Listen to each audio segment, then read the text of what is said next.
Hamjambo mtazamaji wa television Muteba TV, karibu kuweza kuungana nasi katika taarifa zetu za habari katika lugha bora tukufu la Kiswahili. Taarifa yake Janvier Emmanuel Kaluya, mchambuzi wako wa leo. Muteba akiwa na miliki mitambo, ni kukaribisha kuweza kujiunga nasi kupitia television Muteba TV, na ikiwa ni mara yako ya kwanza kabisa, usisite kabisa kutuandikia kupitia nambari yetu ya WhatsApp ambayo iko hapo chini kupitia television Muteba TV. Ukiwa na maoni, pendekezo, unaweza ukatuandikia, na ikiwa ni mara yako ya kwanza kabisa, unaweza kujiabone kwenye channel yetu ama kulaki na kushare pia kwa wengine, ili kwamba tunapotoa taarifa zetu za habari uwe wa kwanza kabisa kuweza kuzipata. Leo ni tariki 10 mwezi wa 10 mwaka 2025, ikiwa ni siku ya 5, tukiwa mjini Uvira, ambapo tunakuja kabisa kukuletea habari moto moto ambazo zinakupa hali halisi ya Jamhuri ya Kidemokrasia ya Kongo. Karibu. Asante na karibu kwa wasikilizaji wetu wote ambao mko wengi kabisa kwenye televisheni zenu mkisikiliza vipindi vyetu kupitia television La Voix d'Uvira TV. Katika habari zetu ambazo tutakazozungumzia kwa siku ya leo, tutazungumzia kuhusu ville morte ambayo yaanzishwa pale maeneo ya Kamituga, ambapo milio ya risasi iliweza kusikika usiku na tayari kuna watu ambao wamekwenda kupoteza maisha. Tutakwenda kujua mengi kabisa kuhusu siku ya leo.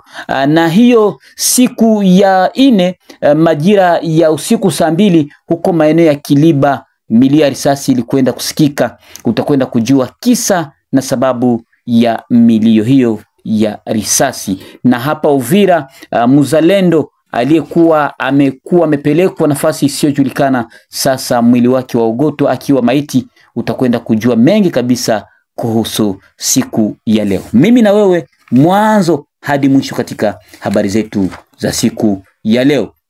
Tutaanza na habari ambazo ziko kabisa za sasa, ikiwa ni habari moto ambazo zinaendelea kutokota. Ni habari za pale maeneo ya Mwenga. Tariki 9 mwezi wa 10 mwaka 2025, huko maeneo ya Mwenga, katika vile ya Mwenga, milio ya risasi kabisa ilikwenda kusikika, na habari ambazo tunazo kwa sasa ambazo zinatia hofu wakaaji wa hapo Mwenga, waamuka kabisa wakianza maandamano asubuhi, na huku wakiomba kabisa serikali kufanya kazi na kuingilia kati ili kwamba waweze kumaliza mizozo ambayo iko kati ya wazalendo pamoja na FARDC. Inakuwaje hapo maeneo? Wamesema kuwa tayari huko maeneo ya Mwenga, huko Kamituga, tayari kuna kamanda mmoja ama komanda vile wala polisi ambaye tayari akwenda kupoteza maisha. Ndivyo habari zaeleza kuwa kamanda huyo, ambapo kulikuwa na purukushani kati ya wazalendo pamoja na jeshi la FARDC, na hapo baada tu ya kutaka kuvamia askari huyo, milio ya risasi ilikwenda kusikika,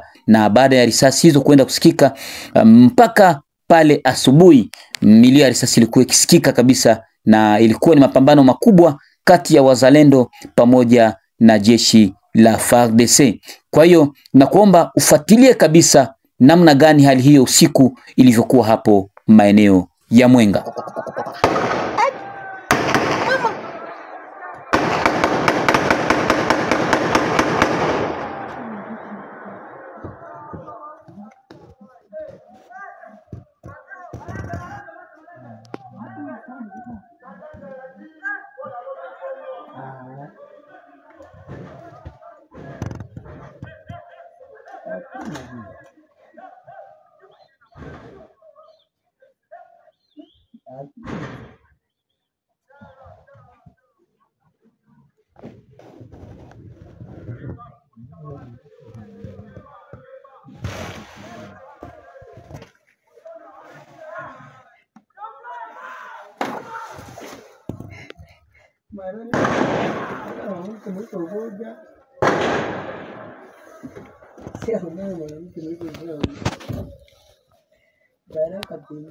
Ya, mama se baraka kwenye niko sasa tutajua. Baraka se baraka iko sasa au zijua.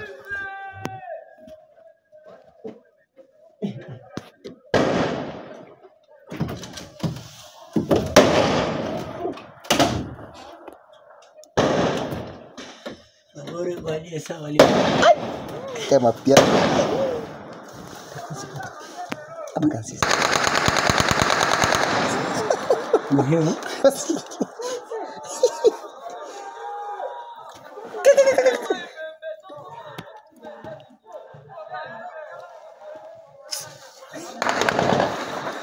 Nini ya kufukuza bazalendo? Nia Bazalendo bana zawezi. Lala vyangu. Nadhani umetoka kuona hali halisi jinsi ilivyokuwa usiku wa pale maeneo ya Mwenga ambapo tayari habari zaeleza kuwa watu wawili wa kwenda kufariki kabisa kwenye mashambulizi hayo kati ya wazalendo na jeshi la taifa. Tukujuze kuwa majira ya asubuhi vijana wenye hasira kabisa waliamuka barabarani wakifanya maandamano wakiomba wazalendo hao kuweza kuondoka maeneo hayo, huku tukitaja kuwa waliweza kuzungumza kuwa wakiwa ni wazalendo wa Sikito contre FARDC ambapo wanaopatikana huko maeneo ya Mwenga. Vijana hao wanapita barabarani wakiwa kifua wazi wakilia, wakiomba serikali kuingilia kati ili kukomesha vitendo hivyo ambavyo vinaendelea kutokana na wazalendo ambao wanaendelea kunyanyasa raia maeneo hayo. Tulipojaribu kumtafuta kiongozi wa wazalendo maeneo hayo hakuweza kujibu kwenye njia ya simu, lakini tunaendelea kufuatilia ili tujue kile ambacho kinachoendelea huko maeneo ya Mwenga. Mpaka sasa tunavyozungumza hakuna makazi, hakuna pikipiki barabarani, duka hazikufungua, soko hazilemi. Mpaka sasa wakaaji wako ndani ya manyumba, wakati mpaka sasa milio ya risasi ingali nasikika sehemu moja moja. Tukujuze kuwa jeshi la FARDC limechukua maamuzi ya kuweza kuwafurusha wapiganaji hao wa majimaji eneo ya Mwenga Centre na kupeleka kwenye vijiji vya kando kando. Naam, ikiwa tunaendelea na taarifa zetu za habari moja kwa moja turejee hapa kabisa mjini Uvira. Mjini Uvira milio ya risasi ya kwenda kusikika huko maeneo ya Kiliba Ondesi usiku.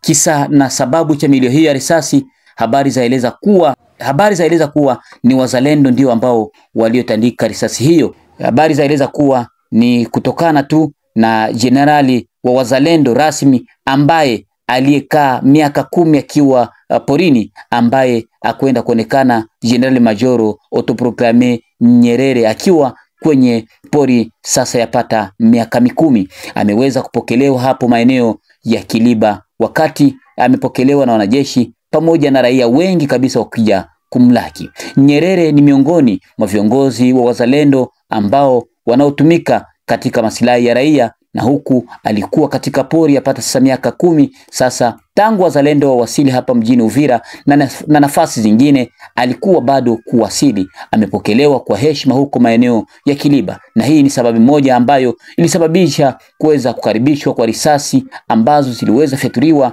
kwa kila aina, na silaha nzito nzito zilikwenda kusikika huko maeneo ya Kiliba.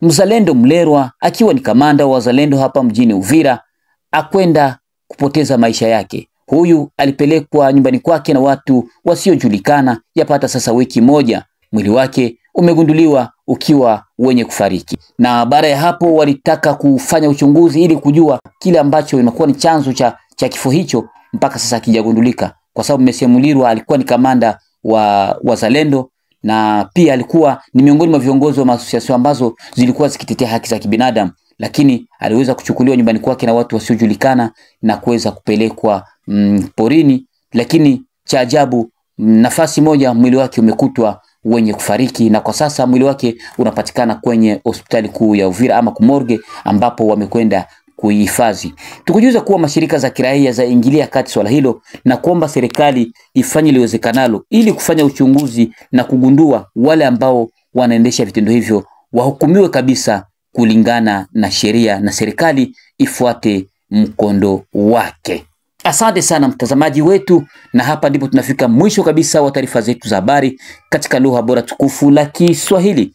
Taarifa yake Janvier Emmanuel Kaluya. Ni kuambia kwamba endelea kujiunga nasi kupitia televisheni yetu mahali pote ambapo ulipo. Usikose kujiabone kwenye channel yetu, kulaki, pia kushare, comment kupitia televisheni yetu, ili tunapotoa habari zetu kila leo uwe wa kwanza kabisa kuweza kuzipata. Habari za pale Mwenga tutakuja tena katika vipindi vyetu vya hapo baadaye. Kwaherini.